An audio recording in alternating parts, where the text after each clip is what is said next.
What's going on, kings and queens? My name is Terrell. A lot of you know me, a lot of you don't know me. I love Jesus. And the Holy Spirit has made me embark upon something that has turned my life upside down.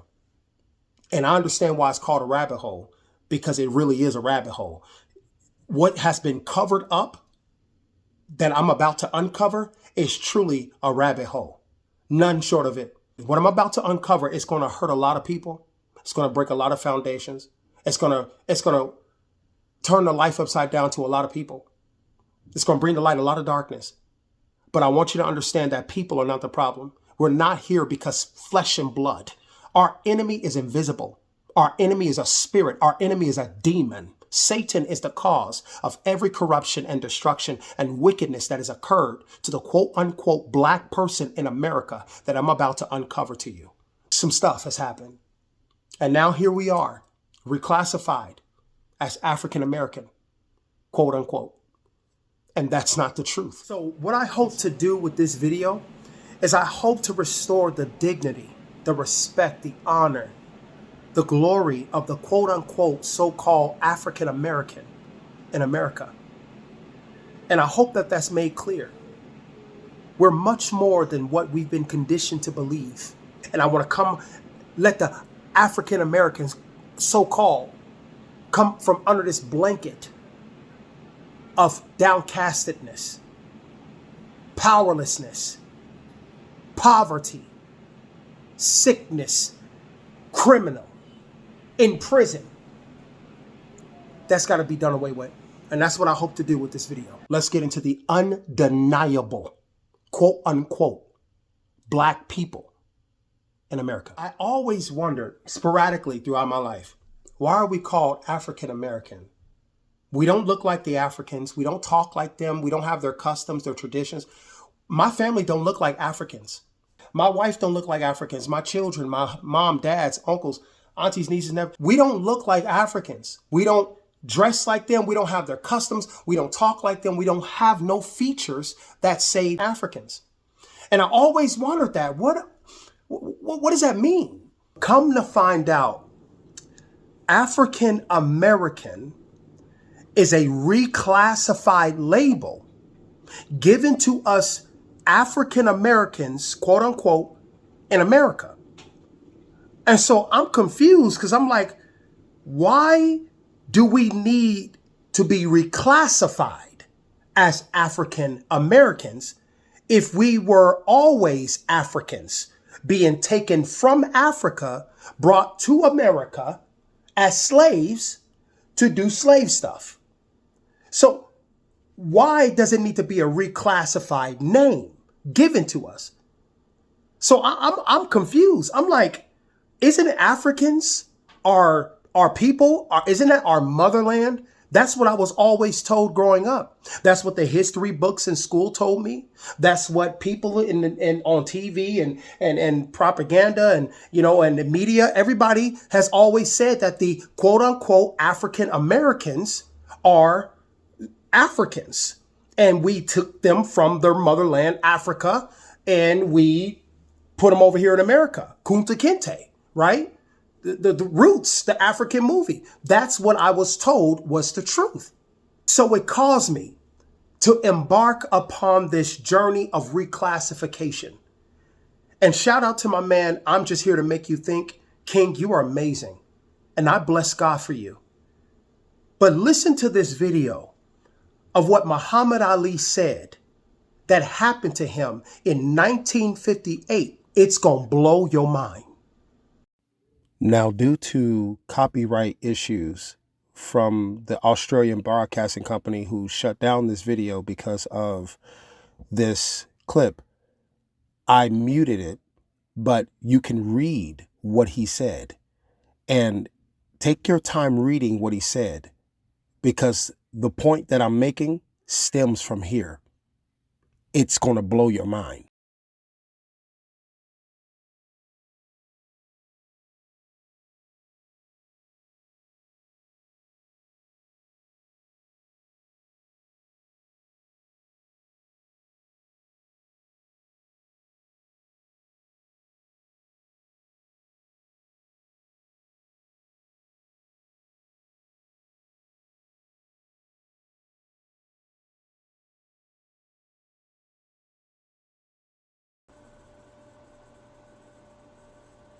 Did you hear what Muhammad Ali said happened to him in 1958? Clearly, this was a time of racism. Two fully dressed Africans that couldn't even speak English. He said it was so dark that they were blue. He said they went to the diner. The white man at the door said, let them in. They can come eat. They're not Negroes. So Muhammad Ali said he gonna go get his Olympic gold medal and he gonna go in and go eat too. And then he goes to the same diner that the two Africans who can't speak English, fully dressed in African garb, and apparently are so dark that they're blue, went into, and they told him, you can't come in. We don't serve Negroes. What? Wait a minute. What do you mean you don't serve Negroes? Clearly, those are Negroes. Because I'm a Negro, they're Negro, I'm an African American, they're Africans, I'm an extension of them. Aren't we all the same? What do you mean you don't serve Negroes? So this right here, this blew my mind. But it also gave me true confirmation from God above that we are not Africans, but that we are a different creed of people. That's why we don't dress the same. We don't have the same customs. We don't look the same. We don't act the same. We don't got the same traditions. There's nothing about us African Americans, quote unquote, in America that says Africa. So I decided, and forgive the background noise, y'all. I got family, got kids. They doing their thing. To trace the name African American all the way back to the first name that they gave us, which is actually a reclassification. After another reclassification, after another reclassification. And when I tell you, oh my Jesus, what I found, it's about to blow your mind. Look at what Google, the world's trusted search engine, found and said about the title African American. To trace the identity of the people known today as African Americans back to the copper-colored inhabitants described by Columbus in the 1828 Webster's Dictionary, we have to peel back the layers of legal and social labeling in reverse chronological order. This reverse timeline shows how an Aboriginal American identity was systematically buried under a diasporic African label. 1. Modern era, 1988. Present. Current label, African American. The shift, popularized in the late 1980s, notably by Jesse Jackson. This term shifted the focus from race, color, to ethnicity and origin. The result: it solidified the idea that the population's history begins in Africa and with the transatlantic slave trade, effectively bypassing any legal claim to being indigenous or aboriginal to the American land. 2. Civil rights era, 1960s to 1980s. Label: Black. The shift. During the Black Power movement, the community reclaimed Black as a term of pride, moving away from the clinical Negro. The reclassification. While empowering, this label is purely racial/color-based. It does not distinguish between a descendant of an enslaved African and a descendant of a, quote, copper-colored indigenous American who was reclassified. 3. The paper genocide era, 1924 to 1950s. Label: Negro/colored. The shift. This was the era of Walter Plecker and the Racial Integrity Act of 1924. The action state governments officially abolished the Indian category for anyone not on a government-controlled reservation. The impact: if your family was copper-colored with straight hair and lived in a tribal community, Plecker's office forcibly changed your records to colored or Negro. This was the final step in the invasion, removing the Aboriginal from the paperwork entirely. 4. The one-drop era, 1850 to 1920. Label: Mulatto. M. The shift on the U.S. Census. The M for mulatto was used for anyone of a mixed or copper appearance. The reclassification. In many southern states, the mulatto label was used as a bridge. It took people who were originally identified as Indians and moved them into a category that was legally part African. Once you were labeled mulatto, the one-drop rule eventually pushed your descendants into the Negro category. 5. The land theft era, 1820s to 1850s. Label: Free Person of Color, FPOC. The shift. This is the era of the 1828 Webster's Dictionary, which stated that the word American was being taken from the Aboriginals and given to Europeans. The action. During the Indian Removal Act, 1830, the government needed to strip the copper-colored people of their national sovereignty. The result: by labeling a person a free person of color instead of a Chira or Choctaw, the government legally erased their tribal land rights. You weren't a member of a nation.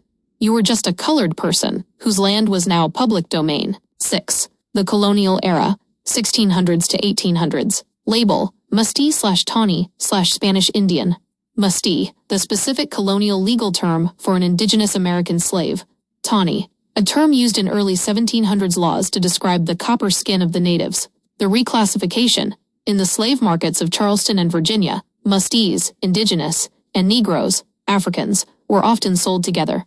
Over time, the Mustee label was dropped, and everyone was simply called Negro. 7. The beginning, pre-1492 to 1600s. Original label: American/Aboriginal/Copper-Colored Nations. The status: these were the people Columbus described as the color of the Canarians. The reality: they were the original sovereign owners of the land. They were the Aboriginals that the 1828 dictionary admitted were the original Americans before the name was transferred to the European invaders. Summary table: the identity erasure. Time period. Legal label: the hidden identity. Today: African American, Aboriginal American/Indigenous, 1924. Negro/Colored, reclassified Copper-Colored Indian, 1850. Mulatto, mixed Indigenous/Aboriginal, 1828. Free person of color. Tribal national, sovereign, 1600s. Mustee/Tawny, Aboriginal/American. By following the order backwards, we see that the term African American is the final mask placed over a population that was originally described as the Aboriginal copper-colored races of this land. Did you hear? Did you hear what the world's trusted engine, search engine, Google, said about the title African American? Are you kidding me? Wait a minute. Christopher Columbus? I thought Christopher Columbus discovered America. I thought he was the one that stumbled upon it looking for some other place. What do you mean he came upon this land and found a copper-colored indigenous people who are now later today are reclassified as African American? Are you kidding me? Hold on, man. We got to unpack this. I'm so happy. I'm overwhelmed with joy because the documented proof is telling me that I'm the original people. I'm an Aboriginal of America. I'm the founder. We are the founders. The quote unquote African American is the founders, the title holders, the fashioners, the creators of America. So you're telling me I'm not from Africa, but I'm from here, and Christopher Columbus, who discovered America, stumbled upon us? Oh my Jesus. I found my people. I found my heritage. I found my ethnicity. I found my clan. I found my tribe.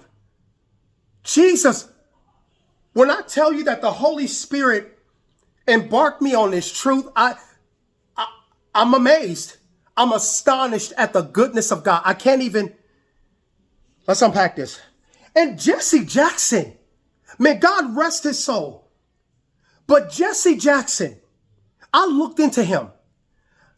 How do you give? We've been classified as African American for about 40 years. Which alone tells me it's not who we always been. It's recent. And so Jesse Jackson, a known Cherokee. He was known as a Cherokee, reclaiming the title as African American, making all of us claim the title as African American to sever our feet in the ground that we come from, to make us no longer title holders, but that we somehow come from another distant place.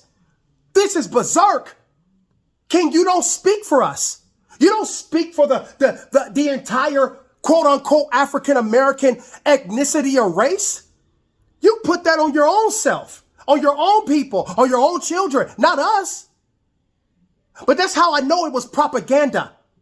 That's how I know that it was in place. It was systematic to keep this thing going. So we never come into the true nature of who we are and who God created us to be in America. This is our land. We own everything here. We're the controllers of everything here. We're prisoners of war. Woo, I got to get into that. I found that too. We're prisoners of war. We're not slaves. We're not from Africa, the transatlantic slave trade, and it's sold as slaves here. All I'd ever known growing up in the books, and which I now know was systematic to make sure that I understand that I'm always been a slave. I will forever be a slave, and nothing but what the Europeans, my people, who are still my people, say I am. Whatever they say I can do, I can do. Whatever they say I am, I am. Whatever they say I have, I have. That's all I've ever known. Whips on the back, drug in the dirt, slavery, master's plantation. That's all I've ever known. Growing up in school, all we ever know for Black history is that we were slaves from the transatlantic slave trade. God, I gotta calm down. But now I found the truth of who we truly are. And my heart is overflowing with so much joy because we are honorable. We are powerful. We're amazing. We're amazing people. We're not criminals. We're not slaves. We're not drug addicts. We're not just rappers and jail persons and prison crime lords. We're a powerful royal people. Oh, my Jesus. God, you led me to find my people. You led me to find my heritage. Oh, my Lord Jesus.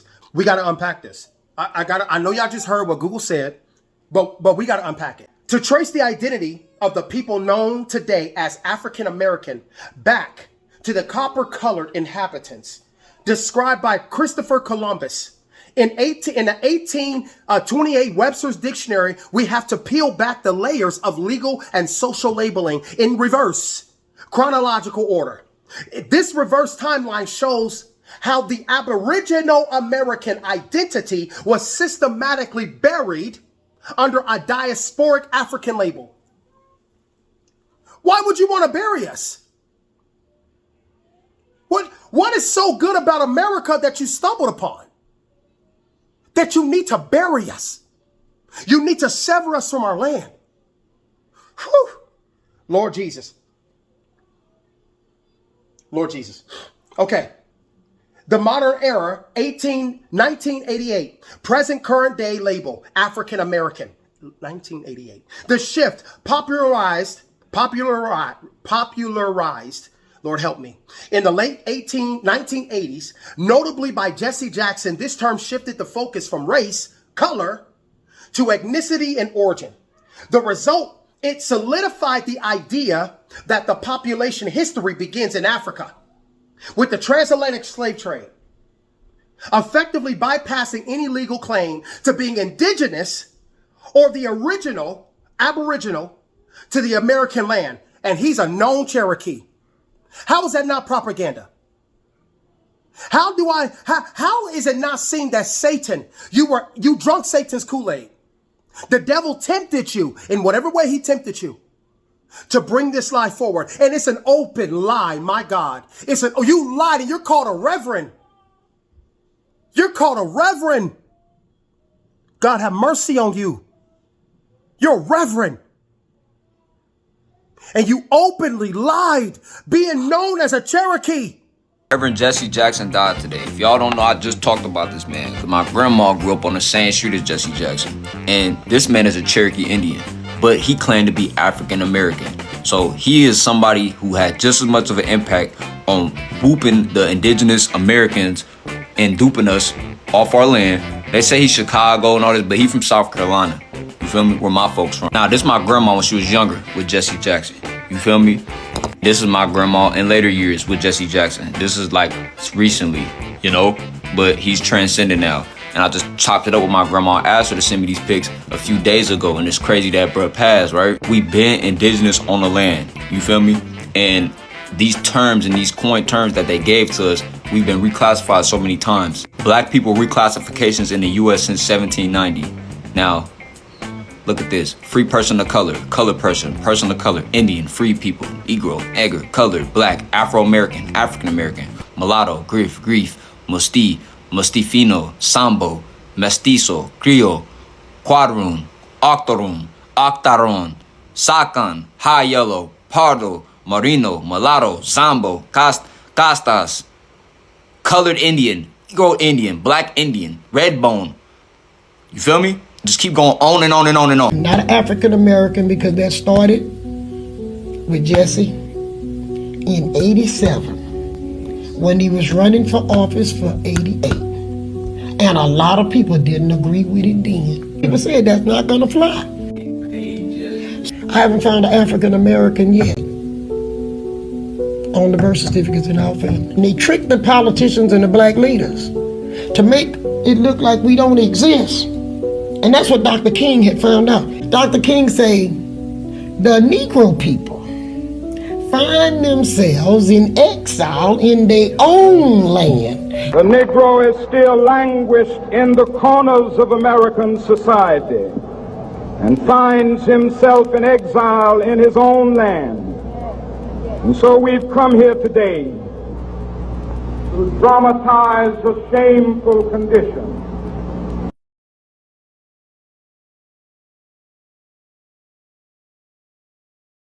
He did not say they brought him from Africa and put him here. He said the Negro people in their own land. Right there is one reason I think today Dr. King is dead. I'm saying this to you as a civil rights leader to a civil rights leader. Dr. King was getting ready to embark, I think, upon some stuff that they wasn't ready for. Both of the truth was coming out. But now the truth's out with internet. The kids pulling up the pictures from the archives, they can't stop it now. It's out. I'm not the only one. I'm not the only one who sees this. Did y'all see? Warhorse? She know who she come from. Her people ain't never seen an African American. The leaders, we would never agree with Jesse Jackson. They knew it. I'm finding out this information. They knew who we were the whole time. And they knew what Jesse Jackson was doing. Even the young man knows what's going on. Grandma is connected to Jesse Jackson. He telling them, you a known Cherokee, giving us this lie. A lie. It's so exposed, who can refute it? And you know what? This also explains why who I call the greatest president we've ever had lost his life. Because he was a man of truth, trying to reestablish order, trying to reestablish truth, and give credit and honor to whom honor and credit is due. The copper-colored indigenous, which he knew. Before this nation was named, indigenous black peoples lived, built, and governed here. The great world's fairs were remnants of their cities. Across this nation once stood many centers of black commerce, not one Wall Street, but many. These communities were connected by trade, by innovation, by grand world fairs. They represented an older world still alive, and that continuity frightened those who sought control. So those centers were dismantled, their prosperity erased by the very forces that later claimed to civilize this nation.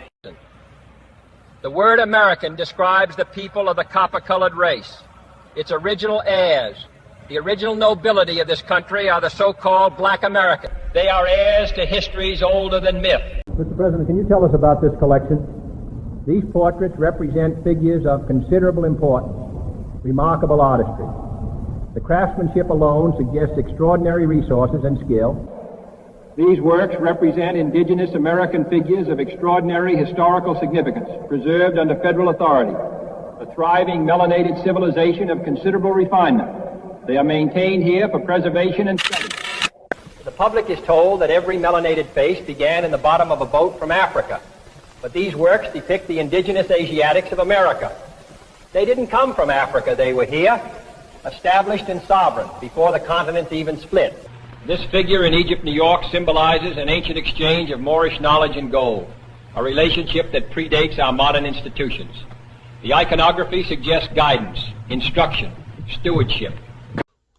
Martin Luther King lost his life, calling us what we are. Kennedy lost his life, calling us what we are. I mean, you can't say that it's not connected. Anybody who gets close to the truth and tries to expose it, how is it not propaganda? How does it not look systematic? Civil rights era, 1960s to 1980s. The label black. The shift during the Black Power movement, the community reclaimed black as a term of pride, moving away from the clinical Negro. Black Power. What a foolish thing, now that I know the truth, to claim. Who is proud of being black? Who is proud of not being a people? Who is proud of being USDA choice meat? Black severs us from our original title of who we are as a people. Why would we claim black and be proud of non-existing? Be proud of not being a people. Be proud of being dead. Did y'all know that's what black mean? Good day, ladies and gentlemen. In the United States of America, Canada, and the rest of the world, there is a conspiracy. And that conspiracy, ladies and gentlemen, is this word called black. The word black quite literally means no standing in law, and it also makes reference to dead people. So when you use the word like black nigger, or when you use the word black in any contextual agreement with people, what you are basically saying is that they are dead. Did you see that? Did you see black is associated with dead people? So you just been intentionally, the government who I love, who I thought had my best interest at heart, who I thought I was supposed to be able to trust, that their science, their knowledge, their understanding about who we are and what we come to do, and us kumbayaing, coming together as one people, the melting pot, loving on each other. I thought you had my best interest at mind. You reclassified me with bologna and hot dogs. African American trademark filed in the category of meat and processed food products. You can look up this trademark right here for African American. The African American trademark was assigned a serial number 869-79951 by the United States Patent Office.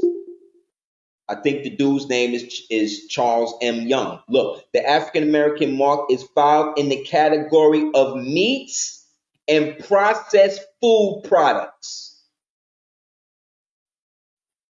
You heard that?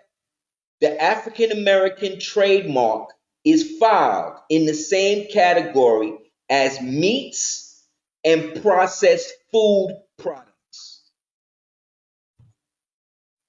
Yes, the delectable Negro. You see how it all come full circle? Yes, more. Yes.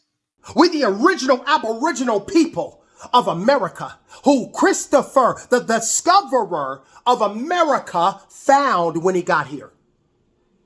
Make it up. This is documented history, not misinformation.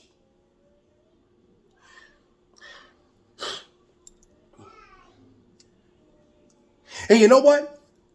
The reason why I believe that the title Black and Negro, of course it was propaganda, but was given to us, was to make sure that we are continuing a downward spiral of separation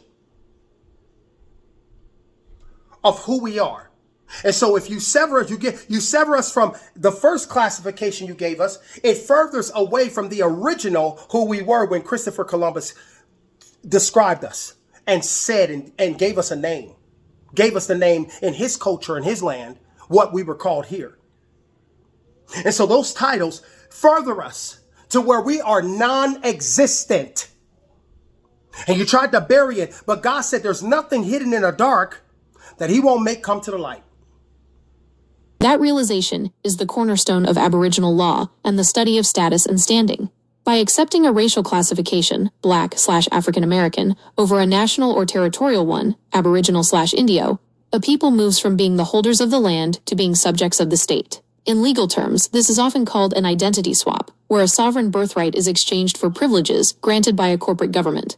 1. The legal severing, status versus race. When you identify as Black or African American, you are using terms created by the U.S. Census Bureau and the Department of Management and Budget, OMB. The trap, Black, is a descriptive adjective, not a nationality. In law, an adjective cannot hold a land title. Only a noun, a specific national or Aboriginal name, has the standing to claim an inheritance, the foregoing of rights. By checking the black box, you are legally testifying that you have no connection to the American soil. You are essentially telling the court, I am a descendant of a foreign land, Africa, and therefore I am a guest/subject under your jurisdiction. 2. The loss of Aboriginal title. The copper-colored people, described in the 1828 Webster's Dictionary, held Aboriginal title, the highest form of land ownership. The swap. The government introduced the Siberian-featured groups as the official Indians. While the copper-colored people were busy fighting for civil rights, permission to use the state's facilities, the Siberians were maintaining treaty rights. The result, you gave up the ownership of the continent for the right to sit at the front of a bus owned by a corporation. 3. The 14th Amendment and EO 13037. Once the link to the indigenous name was severed, the population was moved into a specific legal trust where they became human capital. The 14th Amendment. This created a new class of citizen, that is a person, a legal fiction, rather than a living being with an inheritance. Executive Order 13037. This order deals with capital budgeting. When a person identifies as a corporate African American, their labor, taxes, and presence are budgeted as assets of the U.S. corporation. You are no longer the owner of the house. You are part of the inventory inside the house. 4. Reclaiming the sovereignty. To undo the deal, scholars in this movement argue for a return to the Aboriginal name and the correction of status. National identity. Moving back to titles like Moor, Washita, Yamasee, or simply Aboriginal American. Severing the corporate tie. This involves notifying the government that you are no longer a 14th Amendment subject, but a sovereign on the land. Summary of the identity trade-off. Aboriginal status, Indio. Corporate status, African American. Land inheritance, government benefits, SNAP, Social Security. Sovereignty, civil rights, revocable by Congress. National law, statutory law, codes, statutes, ordinances. Owner of the soil, human capital, /asset of the state. By adopting the names given by the invasion, the original people effectively handed over the keys to the kingdom. Reclaiming the indigenous name is the first step in notifying the Siberian placeholders and the European corporate managers that the true heir has returned to claim the inheritance. I'm amazed at the goodness of God, that God would allow me to stumble on this information and find that my wife was right, that I was always right. I knew I'm full-blooded Indian. I got to be something. I'm not African. I don't see no Africans on nobody's side. We don't have their customs, their traditions. We got nothing. We're not African. I refuse to believe that. Didn't know how, didn't have a clue, but the Lord was seeding me into something. He was putting seeds in me to discover the truth. And I am so grateful because my God, what we about to uncover in this little documentary is unbelievable. It's unbelievable. I'm sweating under this hat. I'm sweating under this hat. Let's keep going. Jesus. The reclassification, while empowering this label, is purely racial/color based. It does not distinguish between the descendants of an enslaved African and a descendant of a copper-colored indigenous American who was reclassified. So how is Black power pride? I'm proud of being non-existent. I'm proud of being meat and produce. I'm proud of being government property. How is Black pride?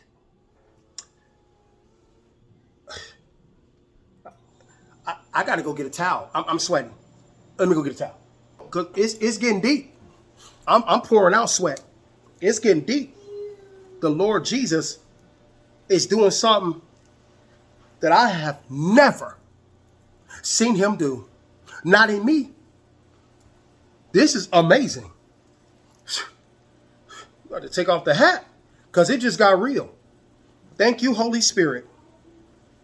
Can you believe this? Y'all gonna have to see the whole raw reel. It is what it is. Put this on the shoulder. So,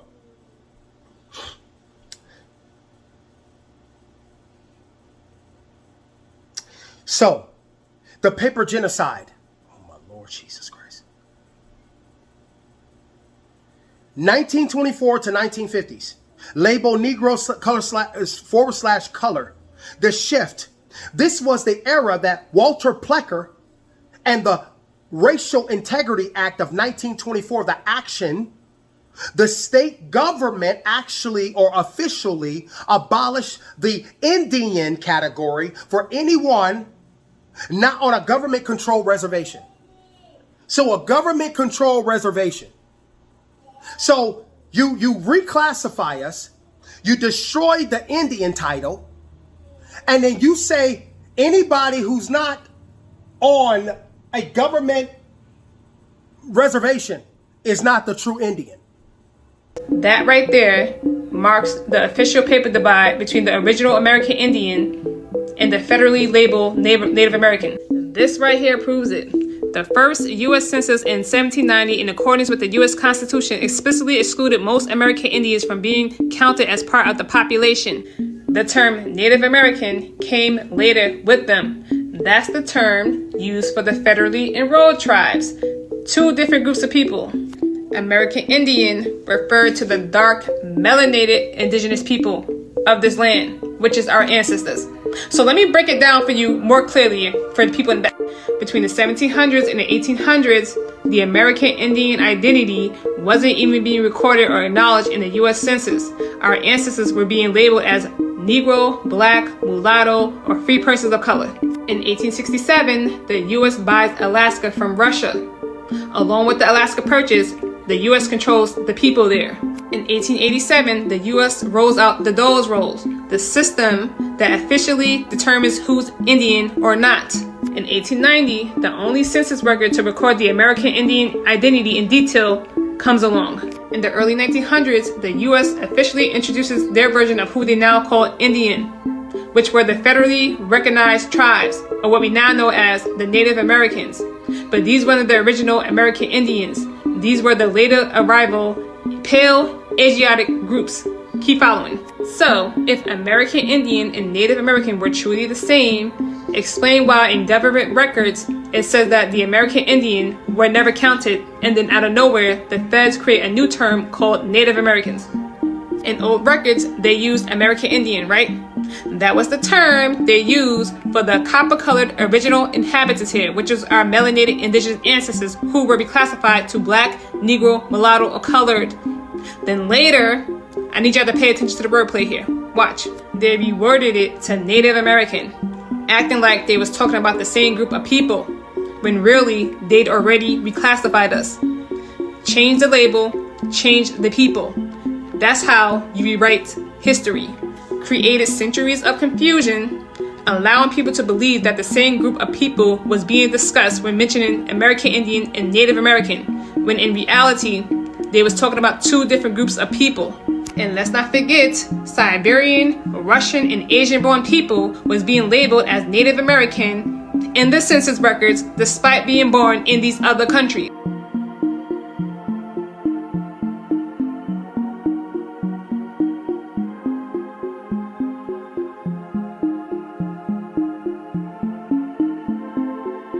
Even people born in Europe were being labeled as Native American on the census records despite being initially labeled as white. So why was an immigrant born in 1897 in Italy being labeled as white on the census record, and as you can see the second entry being reclassified to Indian/Native American? So not only were they reclassifying Siberian, Russian, or Asian-born immigrants as Native American, they were reclassifying European immigrants as Native American and reclassifying the original American Indians as Black, Mulatto, or Negro. Once again, this is how you erase a people.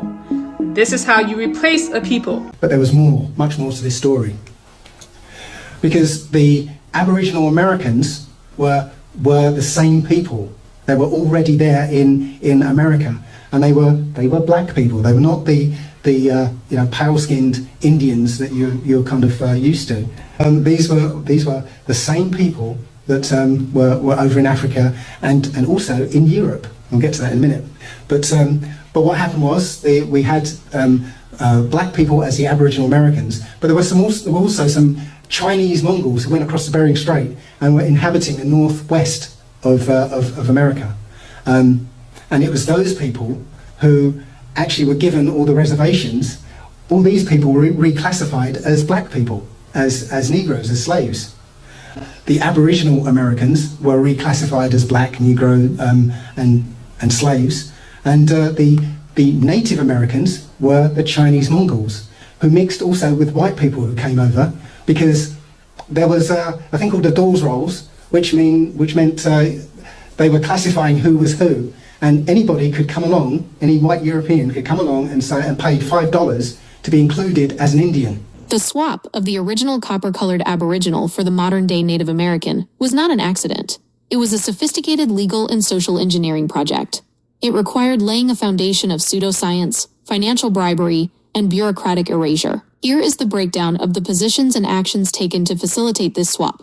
1. The pseudoscience foundation, the Bering Strait theory. To swap out the already here Aboriginal, the government needed a story that made everyone a, quote, migrant. The position.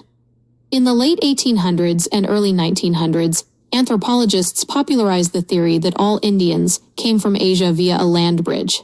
The goal.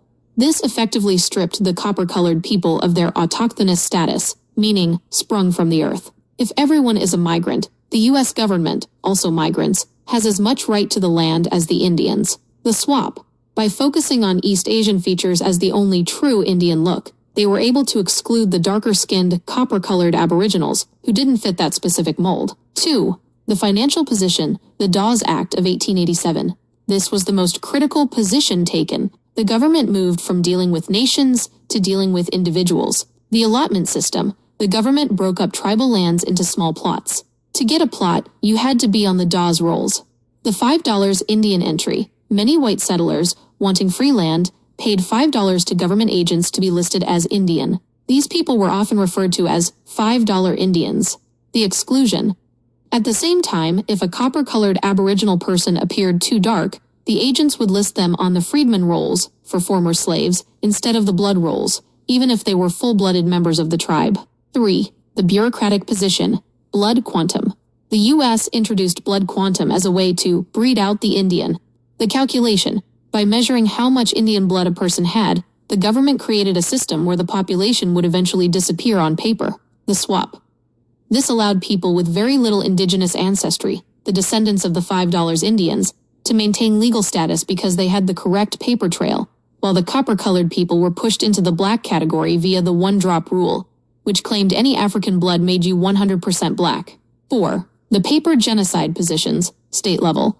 While the federal government was using the Dawes Act, states were using vital statistics to finish the swap. The position of the registrar, men like Walter Plecker, Virginia, issued orders to hospital and census workers to correct the records. The two-category system. They eliminated Indian as a choice. You were either white or colored. The erasure. By reclassifying the copper-colored people as colored, the state legally killed the Indian. When these people died, their death certificates said Negro, proving to the government that the Indians of that area were extinct. Summary of the swap mechanism, the foundation, the action taken. The result today. Scientific. Bering Strait theory. Native Americans are seen as Siberian migrants. Financial. Dawes Act /$5 Indians. Modern tribes are often led by those with European features. Legal. Blood quantum /one drop. Copper-colored Aboriginals are labeled African American. Bureaucratic. Vital statistics erasure. The original Americans have no paper trail to their land. Why the modern native gets the benefits? Because the modern-day Native American, the descendant of the $5 Indian or the East Asian-looking groups, has the paper trail, the Dawes roll number. They are recognized as sovereign by the BIA. Because the copper-colored Aboriginal was reclassified as African American, they are seen as government property under the 14th Amendment and EO 13037, and thus have no claim to the casinos, land, or reparations. What a systematic play. So how are we lazy? We're being systematically played on to make sure we never overcome. Daddy. Yes, son. How do you do that? How do I do this? Yeah. Daddy's on a venture right now. Oh. He's so cute. But how's it not systematic? We can't seem to overcome the financial gap. We can't seem to break through. We can't seem to come out of this hole, this heaviness, this cloud that's always ever before us. We can't seem to come out of it because it's systematically played. Tulsa's Black Wall Street was the wealthiest black neighborhood in America. In 1921, white mobs burned it to the ground. They called it a riot for 100 years. Greenwood District, Tulsa, Oklahoma, 1921, Black Wall Street, the most prosperous black neighborhood in America. Black-owned banks, hotels, theaters, newspapers, doctors, lawyers, business owners. Wealth built despite segregation. May 31st, 1921. A black teenager named Dick Rowland was accused of assaulting a white woman in an elevator. He didn't, but a white mob gathered at the courthouse demanding to lynch him. Black World War I veterans showed up armed to protect him. Tensions exploded. What happened next was not a riot. White mobs invaded Greenwood, looted black-owned businesses, burned homes to the ground, shot black residents in the streets, deputized white citizens and gave them weapons. Planes flew overhead, dropping incendiary devices, bombs, on American citizens, on American soil. Over 300 black people killed. 10,000 left homeless. 35 blocks completely destroyed. 32 million in damages in today's money. Insurance companies refused to pay claims. The government blamed black residents for defending themselves. For 100 years, it was called the Tulsa Race Riot. Textbooks barely mentioned it. Survivors were silenced. Mass graves were hidden. It wasn't officially called a massacre until 2021. 100 years to tell the truth. Why? Because calling it a riot implies both sides were equally responsible. Calling it a massacre admits it was one-sided destruction, terrorism, ethnic cleansing in an American city. Houston destroyed its original Black Wall Street, and nobody talks about it. In 1865, freed slaves built Freedmen's Town in Houston's 4th Ward. Black doctors, black lawyers, over 400 black-owned businesses, black schools, black churches, a thriving community built by formerly enslaved people who bought their own land and laid their own brick streets because the city refused to pave them. Then the city decided it wanted that land back. In the 1950s and 60s, Houston called it urban renewal. They bulldozed entire blocks, displaced thousands of black families, built Interstate 45 right through the heart of the community. The official reason? Progress, development, making room for white businesses and freeways. Since 1985, 79% of historic structures have been demolished. The black-owned businesses, gone. The wealth, erased. Today, 4th Ward is full of luxury townhomes and coffee shops. The families who built Freedmen's Town, they never got their land back. They never got compensated. And most Houstonians have no idea this neighborhood even existed. If I'm a nobody stumbling across this information, how much more do the people in power know? Quite surprised to see you use the word Aborigines talking about African Americans. You know, I've dealt with that issue. I've already, talked publicly about that. And my purpose here today is to say that I'm very sorry, and I apologize to anyone whose feelings were hurt by my comment. I've made very, very clear I don't know where that comment comes from. Well, from your subconscious. Well, I guess. I mean, it's not even a normal thing anyone would say, even if you meant something in a negative fashion. I don't know if you would pull that out. Daddy, know how to do it, son. Daddy's got a brain fire going on right now. I don't know, baby. I love you. Okay, so the action. Okay, so I think we read that. Okay, the category for anyone not on a government-controlled reservation. So you control the outcome. You say who's an Indian. Knowing the full truth, but you control who is the Indian and who's not the Indian. I can't, y'all. I can't. The impact. If your family was copper-colored with straight hair and lived in a tribal community, Plecker's office forcibly changed your records to color or Negro. This was the final step in the invasion removing the Aboriginal from the paperwork entirely. Walter Plecker, I looked into you. You are known white supremacist, King. All right, racist. A message for all the racist people out there. You can't antagonize black people and then get upset when we get upset. We had to get one more in before the year ends. Walter Ashby Plecker. Who was he? From 1912 to 1946, Walter Plecker was the first registrar of Virginia's Bureau of Vital Statistics, the place we all go to get our birth and death certificate. He was a white supremacist, a eugenicist, and a man with the bureaucratic power to reshape history with the stroke of a pen. And you want to guess what this soulless piece of did? He fulfilled his life mission, as he stated, which was to preserve the purity of the white race. So to save the white race, he decided to use the little fragment of a brain he had and jealously destroy the identity of the indigenous race of America. He achieved this through the Racial Integrity Act of 1924, which he helped craft and enforce. You heard that right. Only 99 years ago did this happen. Plecker created a binary racial system in Virginia. There was only white and colored. The people he was aggressively targeting for erasure were the true dark-skinned indigenous people of Virginia. These were the communities that had been there for millennia, the original Algonquian and Siouan peoples. These were the American Indians. Plecker's system forced these indigenous people into a single colored category on birth and marriage certificates. He systematically stripped them of their legal Indian identity. But he didn't just deny their identity. He reclassified the American Indian as black through birth, death, marriage records. Plecker reclassified thousands of indigenous Americans, particularly the Powhatan-descended tribes of Eastern Virginia. He reclassified them as black, colored, Negro, or mulatto. This erased their legal tribal status and blocked future generations from reclaiming it. Plecker sent threatening letters to midwives in counties, warning them not to list Indian on any certificates. He worked to deny land, tribal rights, and access to education. And why did the so-called Native Americans of today refuse to acknowledge this? Because the true victims of Plecker's genocide of paperwork are the Black Americans, who are the true indigenous substrate of this land. The people who call themselves Native Americans are largely the descendants of later arriving Siberian groups, and they were not Plecker's primary target. So when they speak about a paper genocide, they're speaking about the genocide of Black Americans. The more we study and learn, the more we realize the layers to the Native American origin story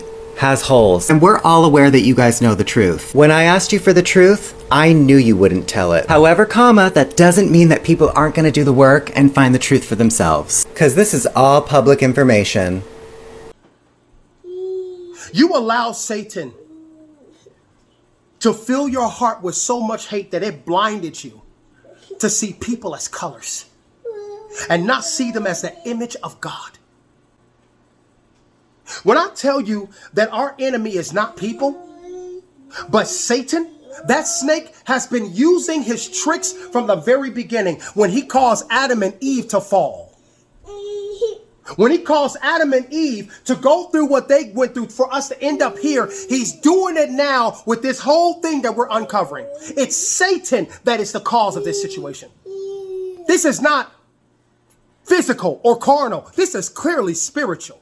So the Aboriginal from the paperwork entirely, the one-drop era, 1850 to 1920. Label, mulatto. The shift on the U.S. Census, the letter M for mulatto, was used for anyone of a mixed or copper color appearance.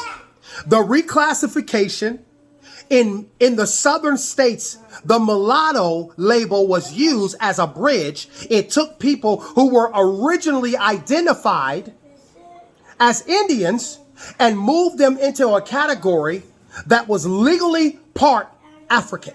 Oh my God. Once you were labeled mulatto, The one-drop rule eventually pushed her descendants into the Negro category. The land theft era, 1820s to 1850s. Free persons of color. This is the era that the 1828 Webster's Dictionary, which stated that the word American was being taken from the Aboriginal and given to the Europeans. So what did you guys see here?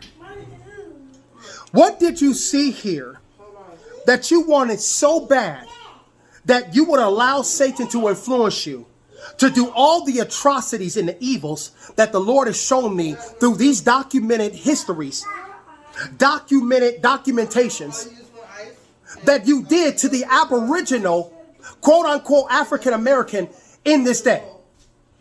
What did you see here that you wanted so badly?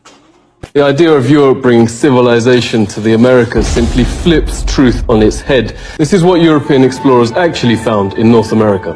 Far and away the most beautiful city on earth. 5 times the size of London or Rome. Great towers and buildings rising from the water. 60,000 gleaming houses, and how spacious and how well built they were. The many streets and boulevards of the city were so neat and well swept, despite the multitude of inhabitants. Crisscrossed with a complex network of canals, like an enormous Venice, but also remarkable floating gardens that reminded of nowhere else on earth. While Europe was drinking water from its polluted city rivers, huge aqueducts transported America's water from fresh springs. As well as greengrocer streets, where one could buy every sort of vegetable, fruits, honeys, nut paste and chocolates. Astonished by the personal cleanliness and hygiene of the colorfully dressed populace, and by their extravagant use of soaps, deodorants, and breath sweeteners. The description of clean, paved streets and highly organized urban planning in 1492 contradicts the common wilderness narrative used to justify the doctrine of discovery. Christopher Columbus's memoirs and the journals of later explorers like Bernal Diaz del Castillo describe cities that were, in many cases, more advanced and cleaner than the major cities of Europe at the time. This architectural and social sophisticatedly proves that the Indio people were not savages, but a sovereign civilization with established land titles. 1. The description of urban sophistication. In his logs and letters back to the Spanish crown, Columbus and those who followed, like the writers of the Codex Florentinus, noted several key features of the copper-colored societies. Paved streets and plazas. Unlike the muddy, narrow streets of 15th century London or Paris, cities like Tenochtitlan and the coastal cities of the Caribbean had wide, paved boulevards and complex drainage systems. Aqueducts and sanitation. The Indio civilizations had sophisticated water management systems. Tenochtitlan, for example, had 2 stone aqueducts that provided fresh water to the entire city, while thousands of people were employed to keep the streets swept and clean.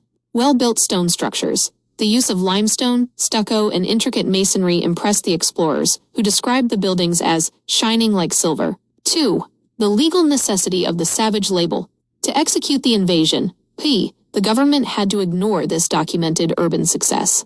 The conflict. Under international law at the time, you could not discover a city with paved streets, laws, and clean infrastructure. You can only discover land that is terra nullius, nobody's land. The solution. The government began a campaign of scientific and religious propaganda. They claimed the copper-colored people were savages or heathens, despite their clean cities. This allowed the use of the doctrine of discovery to seize the urban centers. 3. Step by step, the swap of the city builders.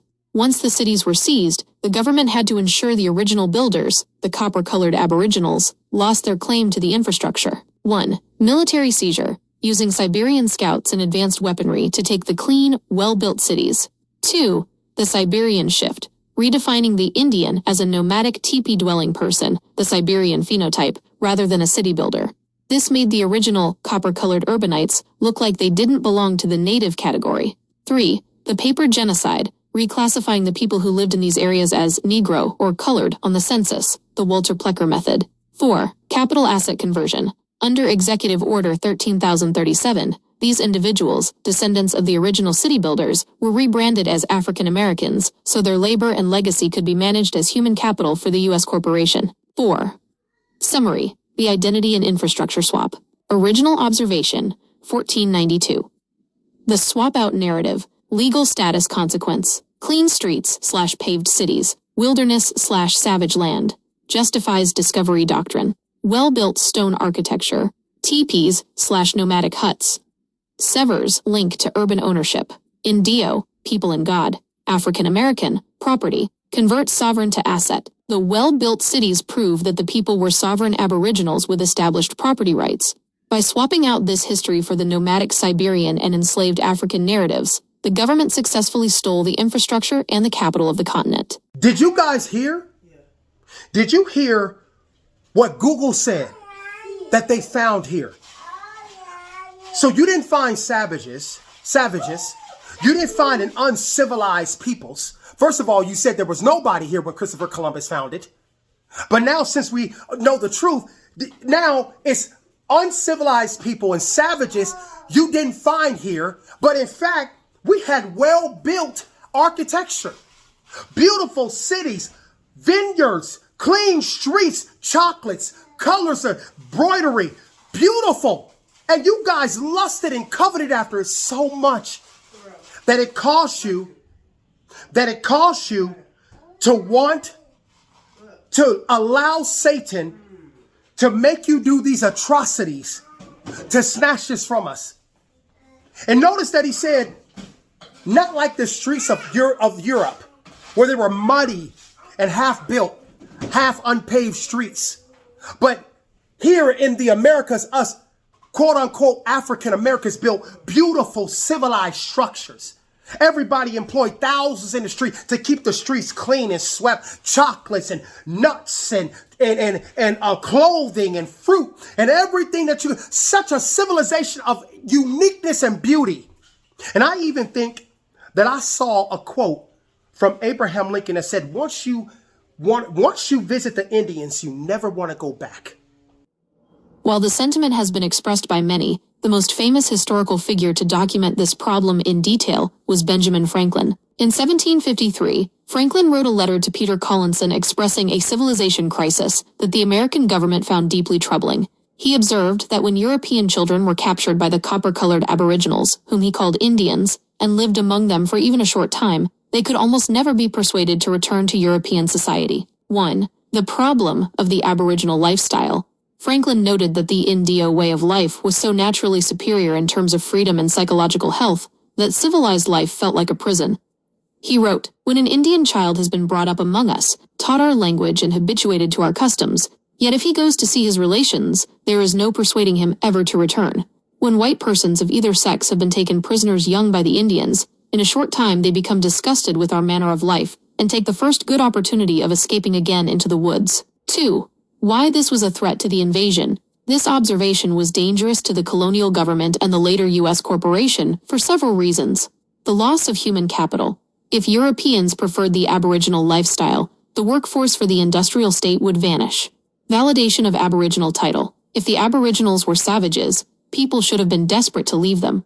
The fact that people wanted to stay proved that the well-built cities and clean societies mentioned in Columbus's memoirs were real and attractive. The Siberian substitution. To stop this attraction, the government eventually had to rebrand the Indian as a primitive nomadic Siberian, the Bering Strait narrative. By making the Indian identity look like a hard life on a desolate reservation, they ensured no one would want to go back to it. 3. The reclassification trap. The copper-colored people Franklin observed were eventually reclassified as Negro or Black to ensure that their superior self-sustaining society was forgotten.